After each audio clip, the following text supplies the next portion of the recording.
So, the original thought was to continue the conversation about where things are moving in the general field of women's studies, mythological studies with the goddess, and pick up on the incredible inspiration of what we heard this morning. So this will be that part of the day. It's my pleasure now to introduce my friend and colleague, Mody.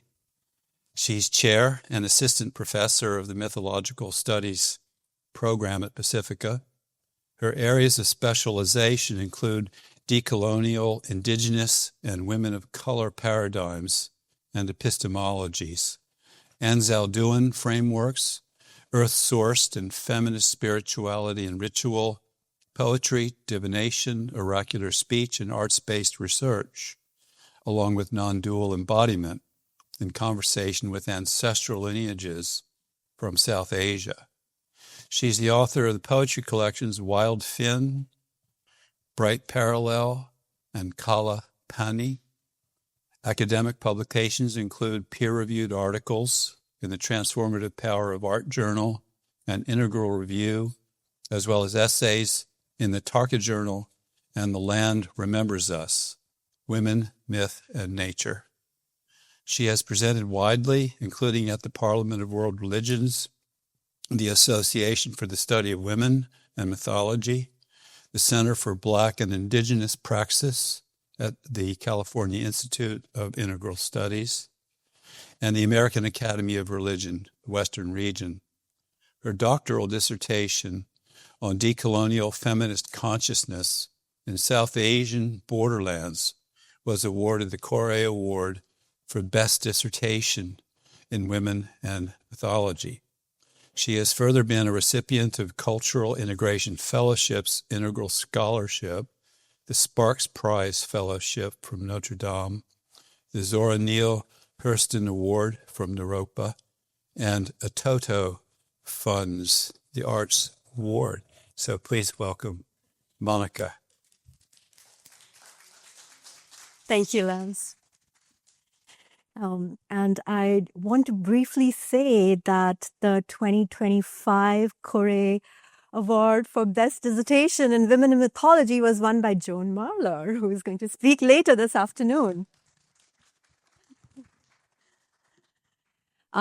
Which means that I am actually just coming back from another wonderful conference at Tucson, hosted by the Association for the Study of Women in Mythology. And I feel blessed by the foremothers, like just that energy, right, which we have been hearing about and basking in, and really the lineages that were put into place in the 1970s and the 80s and ongoing before that, right? Like long before that, as we saw, right?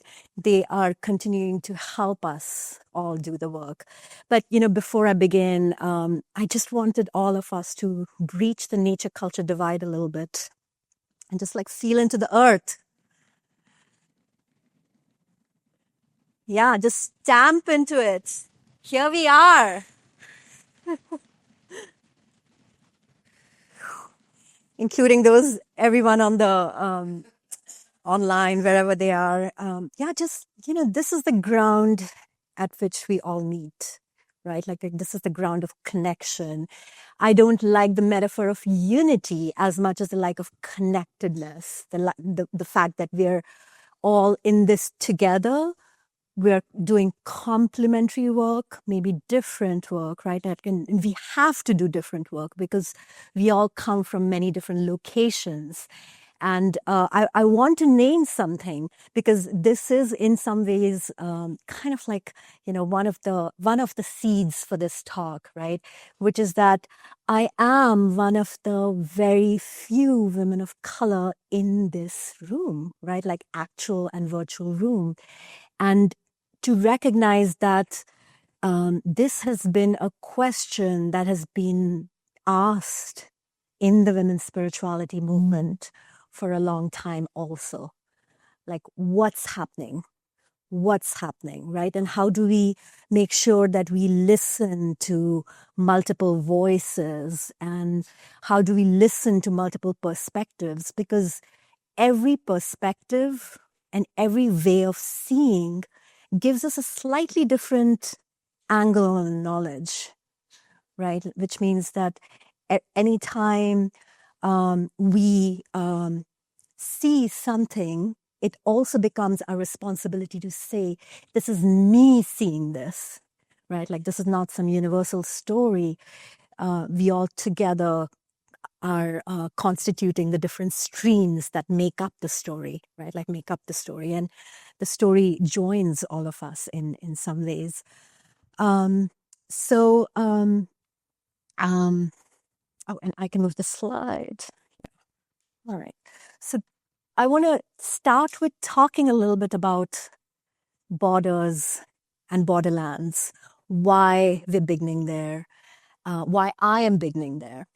And the one of the processes that comes from Chicana Latina scholar Gloria Anzaldúa that I'll spend a little time on is the Coyolxauhqui imperative. We've already encountered some Mayan, Aztec goddesses in our midst, and Coyolxauhqui has a particular story. And the notion of motherline may be familiar to many of you, right? And so I think, like, when we talk about the goddess, we can't not talk about the motherline. And it's been very important for me in my own recovery of the goddess.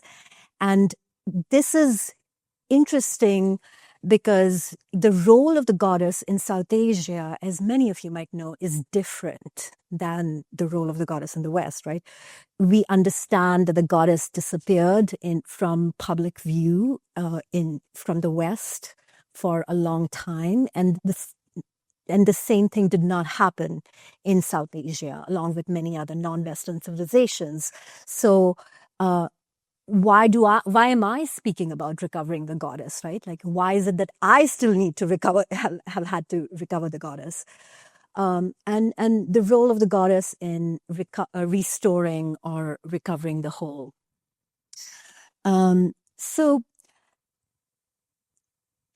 we've already looked at, the culture nature divide, but we've spoken about the ways in which reality, as we experience it, as we come to know it, is in many ways a dualistic reality.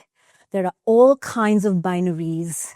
I mean, I just put in a few here on the slide, but we're familiar with many different kinds of binaries that really cut off our experience of reality, right? They tell us it's okay to experience this thing or up to this limit, but not beyond that, right? But there are also physical borders in place.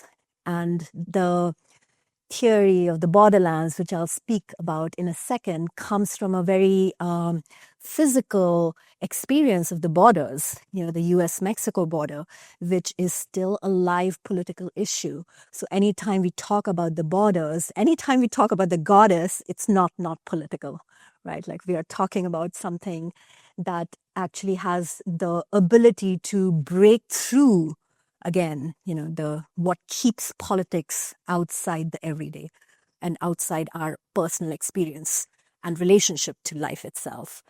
I also want to name, because, again, there was a question in the chat, how did this happen? How did this happen? And one of many different processes, we've looked at Marija Gimbutasa's work, we've looked at, the notion that patriarchy in Europe was a result of certain historical processes. And another historical and ongoing process I want to name here is that of colonization, colonialism, right? And I want to name that along with the recognition that this particular map, dualistic or binary map of reality, came out of Europe. It came out of, Enlightenment thinking, Enlightenment rationality that began in and started coalescing together in Middle Ages Europe, right? And then it didn't stop there. It wasn't contained there, that it actually got transported everywhere because of colonialism, through colonialism. So, I am not unaffected, even though I grew up in India. I was born in India. I grew up in India. I spent the first 28 years of my life in India. I'm not unaffected by Europe, right? And that's the impact of colonization, right? I'm speaking to you in a language that my ancestresses probably had no familiarity with, but language also is connected to reality, right? Like, so there is something of reality we also share, right? And this is why the story of the connection that colonization has with Cartesian, Newtonian frameworks of reality becomes important, right? Like the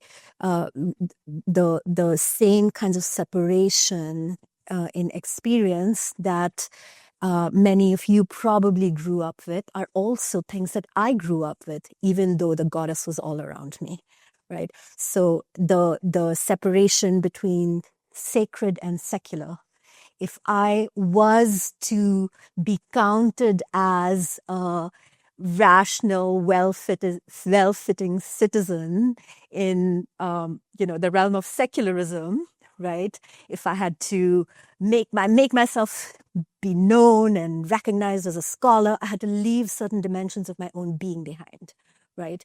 So that's one part of the story. The other part of the story is the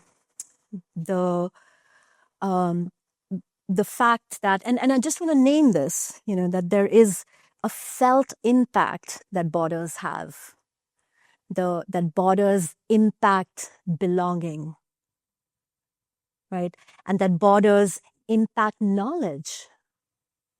And for us, as women and people who are interested in feminist spirituality, we need to understand that this has an impact on knowledge, right? So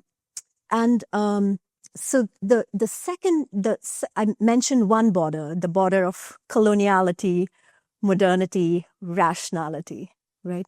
The other border is that of patriarchy, which is endemic to South Asia. And South Asia has there are multiple overlapping layers of patriarchy in South Asia. It's not a singular story, right? Just like anywhere else, though, what patriarchy does is it cuts off women's personhood. It cuts off possibilities. It cuts off spaces. It cuts off spiritual authority, ability to step into their divinity, right? All of those things. The kind of split consciousness that someone like me has to experience may be different here. And again, when I use these names, when I use these expressions, woman of color, a brown woman, these are political terms, right? I came into them after having spent a certain number of years in the US and recognizing the ways in which the processes of coloniality were affecting me, the ways in which I was being perceived, but what happens, right? I don't want to spend too much time on this, but I just want to say that the notion of identity is not it's not a singular thing, right?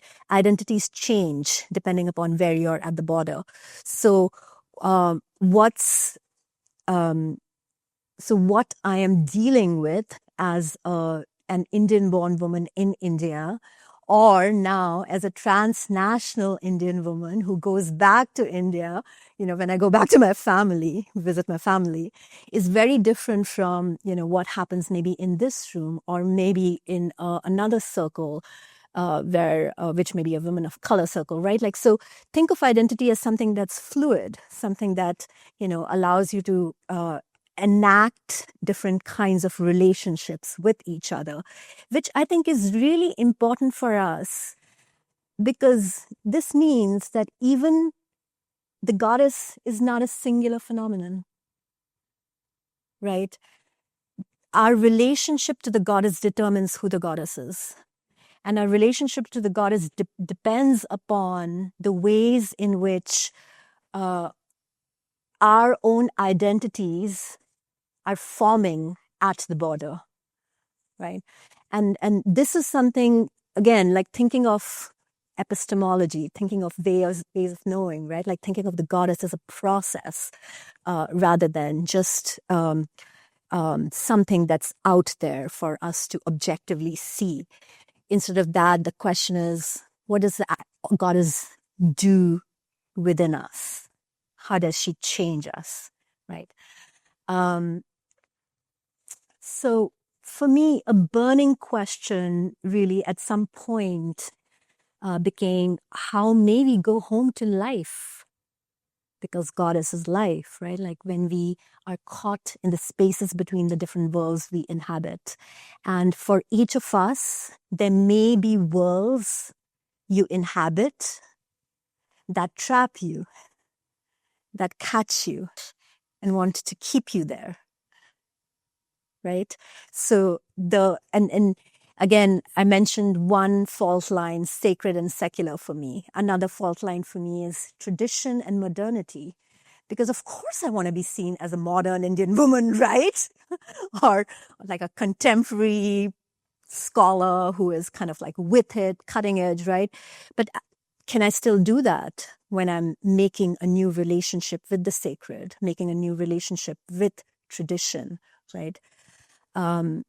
So a theorist that became really important to me a few years ago was Gloria Anzaldúa. Who's familiar with her work? That's amazing. Look at that. This is like a warm room then. So she was a Chicana Latina feminist philosopher and has had like a wide-ranging impact on multiple many different schools, disciplines. But she wrote one of her most well-known books is called Borderlands, La Frontera. And she continues to, develop this theory of the borderlands. And she conceives of the borderlands as a consciousness, as a mode of consciousness.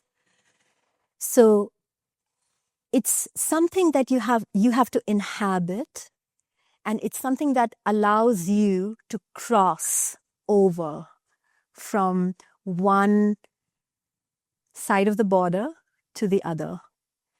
And the borderlands are a consciousness that develop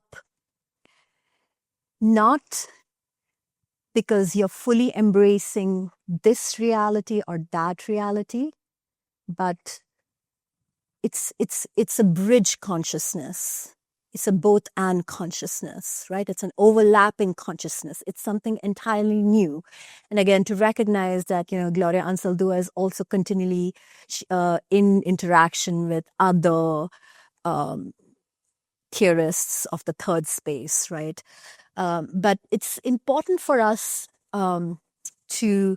because we've spoken about, these the desire for interconnectedness in this room, the desire to arrive at something that will allow us to really move beyond the binaries. Now, as someone, again, who experiences the borders in multiple ways, in an ongoing way, as part of my lived reality, I can tell you that being at the border can be a really painful process. It's not easy, right? Like when you, I think someone was talking about grief, right? Like there is real pain, there, right? Like when you're there at the borders and you're not able to arrive at what your psyche already knows is true for you, which is a drive to wholeness, right? Like that, right? Like the all-embracive reality. Claudia Anzaldúa, throughout her writings, she kept trying to reach at something else, right? She like, I love this quote because it speaks both to the pain of the borders and the fact that it is possible to create something new, right? My own feminist architecture is what she calls it. Another psychic process that she articulated was the Coel-Shauqui process. Now, Coel-Shauqui is an Aztec moon goddess, right? And her story is it's a terrible story. It's a story of decapitation, mutilation, of being chopped up by her own brother, right? And of course, there's different versions of the myth. Now, what Gloria Anzaldúa spoke about was she used this as the myth that spoke not just to the dissociation or the fragmentation at the borders, right? But also at this intrinsic pull within Coel-Shauqui that then allows her to call her parts back to herself and recompose herself, bring herself into, a new being, right? So the Coel-Shauqui imperatives encodes a drive to healing. It encodes a drive to reconstitution of self, right? Without ignoring that there's fragmentation, without ignoring that there's dissociation of self. And this is another concept that I'm bringing in here, is the concept of the motherline, which comes from Jungian analyst Naomi Ruth Lewinsky, right? And for me, I see this again as a drive to feminist self-knowing. I see this as what's come before and what will come after being linked by our own selves, right? We're the links right here. And I'm seeing the goddess as kind of a mother culture that has been disrupted for women, but for all of us in many ways. And the role that motherline knowing can play in that. So just to recognize again that crossing borders or dwelling at the borders is not easy. But, people do amazing things. Like, this is the US-Mexico border. There's amazing art there, right? And this is just one instance. But if you can, if you want, like, if you look at how people are converting the border into a space of healing, into a zone of healing, and into a zone of creativity and possibility, right? So this is what will bring about, in some ways, large-scale healing, dwelling in the borders. So in some ways, as I've said before, the problem is not that the goddess is missing in South Asia, but the problem is that the goddess has been co-opted by patriarchy. The problem is that the goddess has been separated, willfully cut off because of the forces of coloniality and modernity and secularism, right? And so when retrieving the goddess in South Asia may look very different from what it may what it'll look like here. And also recognizing that my story is also different from maybe other women there, and there's like specific plots and twists in my story which may not exist in like other people's stories, right? So already? Okay. Okay. Sorry, Lance. So here is Kali, the image of Kali. And I love this image in particular. Well, the red goddess. Of course, I wish the lion were not dead. And, maybe there are depictions out there where, she is in like a beautiful processual relationship with a live, fierce animal, right? But the fierce goddess who is holding a head, a severed head. Now,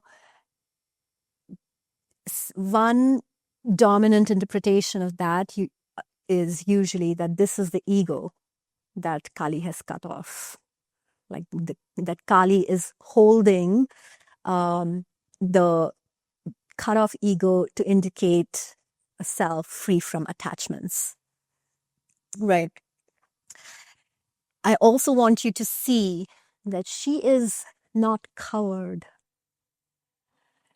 Right. Miranda Shaw uses the term sky-clad, which I love. She's sky-clad. Right. And already the figure of the goddess is transgressing certain social norms of how we are to be in this so-called civilized society of ours, right? Now, in India, there is, again, I mentioned that there are overlapping patriarchies. One form that patriarchy takes is Brahminical patriarchy, which really, turns around on this dichotomy between pure and impure. The pure woman and the impure woman. And without going, again, too deeply into it, the clothed woman is respectable and pure, right? And the unclothed woman is not. So for me, when I'm looking at another question that came up before lunch was the question of empowerment. What can move us from disempowerment to empowerment, right? And so some of the four mothers, four sisters that I look to are the priestesses. I look to the ascetics. I look to the poets. I look to the artists, right? Many of whom were transgressing social norms. They were leaving their father's house. They were leaving their husband's house. They were roaming around in the forests. They were interacting with wild animals. This is Lal Der. She was a Kashmiri mystic from the 14th century. And this is one of her vaks, one of her poems. My guru gave me but one precept: from without, withdraw your gaze within and fix it on the inmost self. Taking to heart this one precept, naked I began to roam. So for her, nakedness is a way in which she can remove the gaze from the outside self and bring it to the inmost self, right? And some of you might know that Lal Der was a wonderful practitioner of Shaiv Tantrism, right? And she was blending together many different forms of spirituality, including the folk forms, which even the more pure, Shaivites wouldn't want to deal with. So this, again, like the blending of pure and impure. Here is a Borderlands figure, right? And in this slide, I also want to say, I don't know if the person who asked about Mary is online still, but in addition to everything that was shared, another book that you might want to look at are a couple of books by Marguerite Rigoglioso, and there's another author, but there is a research that shows that Mary was a title given to priestesses. Mary was not an individual, right? She was one in a line of priestesses who were, again, doing very transgressive things, such as giving birth parthenogenetically, right? So, to recognize that, here are women who have really breached that divide between woman and goddess by nurturing the goddess within. What does it mean to be in contact, with the life force within, right? So, so I'm curious about the framework of wholeness. I'm curious about what would allow us as women to draw back our own fragmented paths to ourselves, right? How do we speak to and form a relationship to this sense of reality that is all inclusive, that is all embracive? And also, how do we engage with it again, not just as something like as a picture that's outside, right? But something that's within, something that we're drawing within to really remake ourselves, and including, all the risks that come with that process of remaking ourselves. So again, there is a reason I'm bringing this. There are many reasons, like I'm bringing Aditi Uttanapad, Lajja Gauri, this Borderlands goddess in particular today. I want to say that Maureen mentioned Arisika Razak's Valva dance, and someone else, the Bobo, right? Like yeah. And I missed Hallie's, but yeah, I was actually, well, I'll come to this in a second, but I just want to say that, she goes by several names throughout India. She is called Kamalamukhi. Kamal is lotus. And as you'll see, there are some depictions of, this goddess with a lotus head. She's also called Nagna Kadamba. Nagna is naked, without clothes. But the most common name by which this figurine is known by now is Lajja Gauri. Gauri is one of the names of Parvati, the consort of Shiv. Now, androcentric interpretations, and Lajja can be shame, Lajja can be embarrassment, Lajja can be decorum or modesty, Lajja can be shyness, right? So there are androcentric interpretations of Lajja Gauri which talk about her being ashamed because of her nakedness, of her display, right?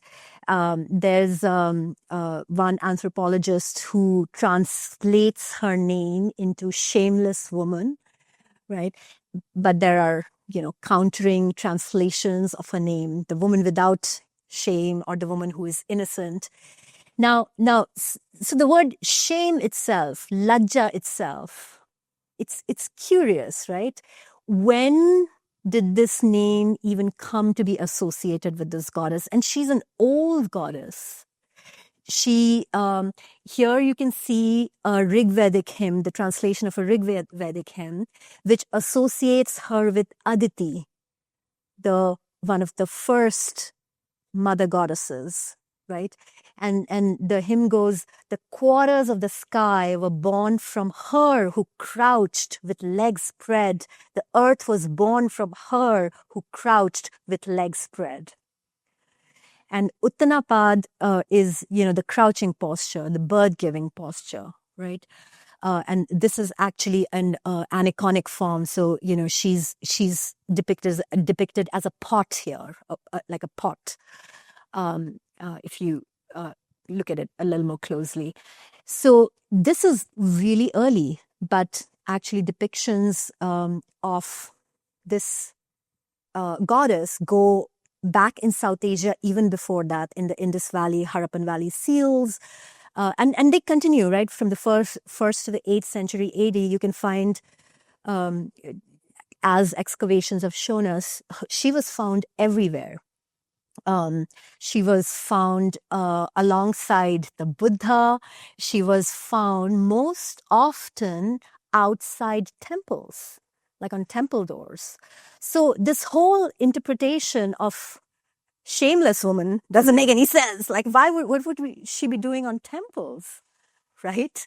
If that was the association. Now, again, some of you might be familiar with the fact that, and Maria Gimbutas also wrote about it, right? Like the fact that figurines that show sacred display have been uncovered extensively in along the Eurasian route, so I am also in conversation with women spirituality researchers, saying that Lajja Gauri is part of that same conversation that was happening about the role, the power of the goddess to stir up good fortune and healing and regeneration, right? Not just fertility, it's way beyond that. It's way beyond that, right?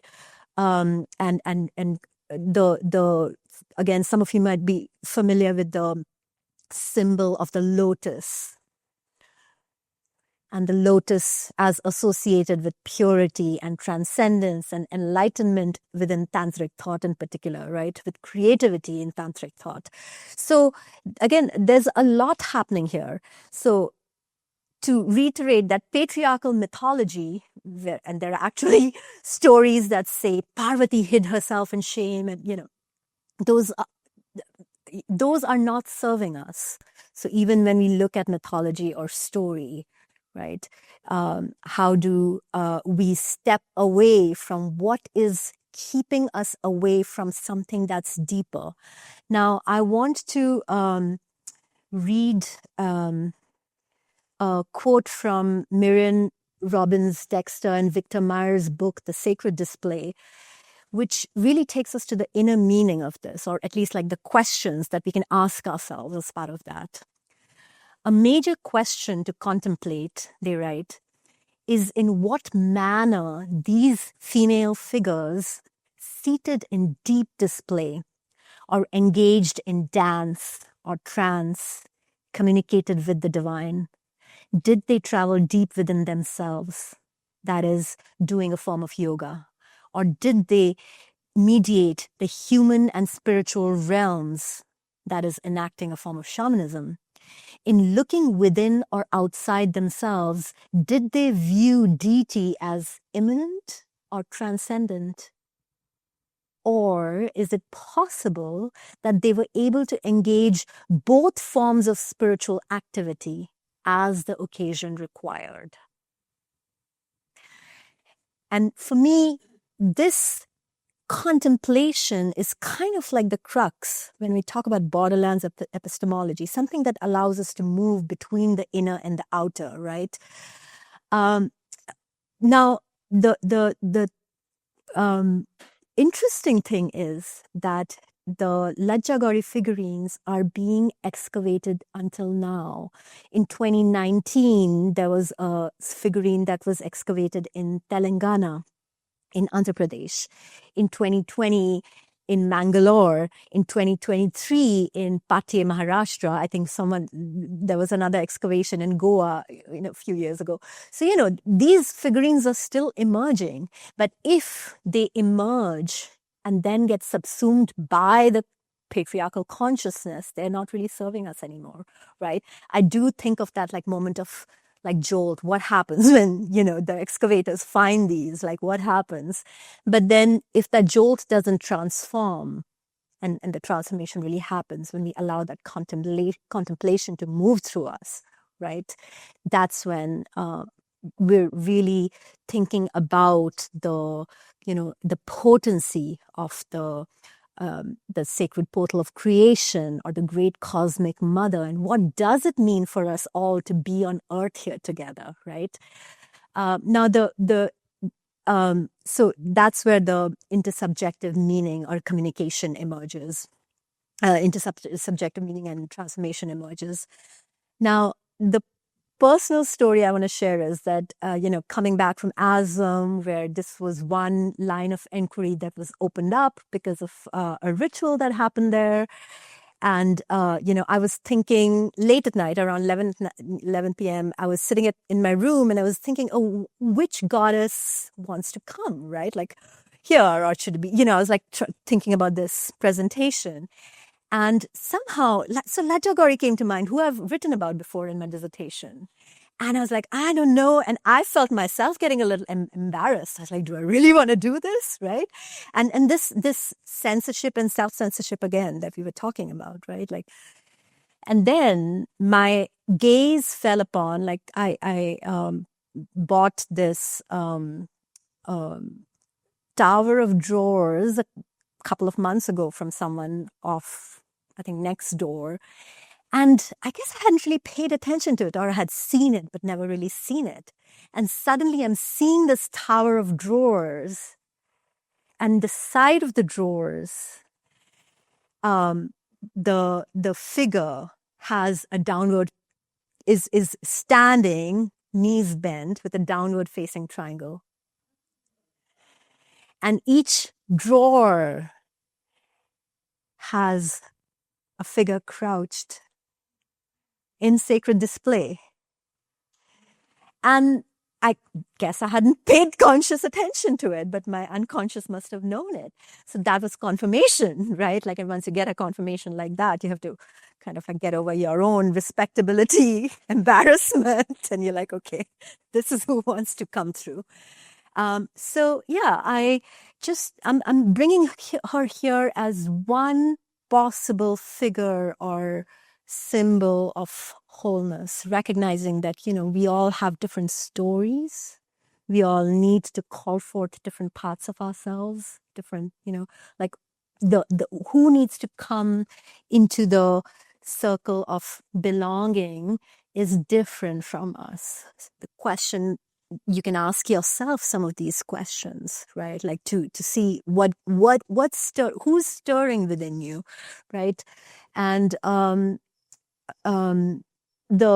so the only other thing I'll say right now is that the title of this gathering, Once and Future Goddesses, right? These goddesses once were, but they are and can be a part of the future that we are really calling forth, right? And that's going to happen when we allow ourselves to move into the subtle layers of meaning that go beyond, the overlays of patriarchy, overlays of colonization or secularism, everything that like keeps us out of that, right? Like that's what it's going to take. And that's where the possibilities of liberation and empowerment for us all are. And I'll just mention that there are stories and folklore around the world which actually speak about the power of sacred display in warding off enemies, other apotropic effects, right? So I'm not saying this is all what we necessarily need to do, but I'm saying that, we do need to mobilize ourselves, like our own political consciousness in multiple ways right now, and also like link together the politics and the sacred, the politics and the magic together in new ways. So that's something that we could do. And as Gloria Ansaldúa would say, we also need to free up the woman locked up in the basement. Thank you, everyone.